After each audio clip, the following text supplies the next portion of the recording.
अस्सलाम वालेकुम, मेरा नाम है बासित और आप देख रहे हैं tech and vlog with Basit. तो दोस्तों, आज हम अनबॉक्सिंग करने जा रहे हैं HP डेस्क जेट 2132 मॉडल का।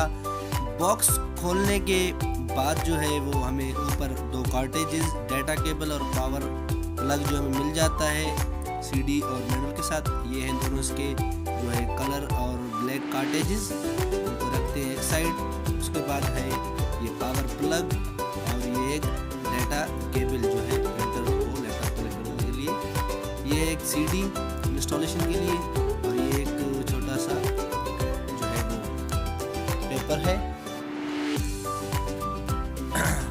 प्रिंटर को हम निकाल लेते हैं बॉक्स से। थर्मल को जो इसके साइड में दोनों इसको ऊपर करके निकाल लेंगे हम। तो हम जो है प्रिंटर को बाहर निकाल रहे हैं। प्रिंटर निकालने के बाद जो है ऊपर दो गाइड मिल जाते हैं कुछ इस किस्म के, यूजर गाइड है, एक ये है और एक ये है, शायद इसमें रिस्ट्रिक्शंस हैं कुछ। तो ये है हमारा प्रिंटर।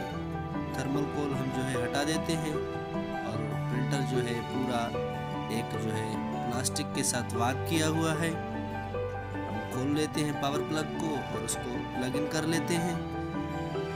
तो पहले हम प्रिंटर को जो है एक नज़र डाल देते हैं। ये कुछ आगे से इस तरह, एक साइड से इस तरह, पीछे से कुछ इस तरह आपको देखने को मिलता है, इस साइड से इस तरह और ऊपर से कुछ इस तरह। स्कैन प्रिंट कॉपी है, इसमें कैंसलेशन का बटन है, ये जो है कॉपी करने के लिए है, ये जो है ब्लैक कॉपी के लिए, ये कलर कॉपी के लिए, ये ऑन ऑफ के लिए और ये दोनों इंडिकेटर्स हैं। ऊपर HP लिखा हुआ है, सामने इसका मॉडल लिखा हुआ है HP desk jet 2132 print scan copy. बहुत ही कम प्रिंटर है। रिव्यू जो है वो अगली वीडियो में।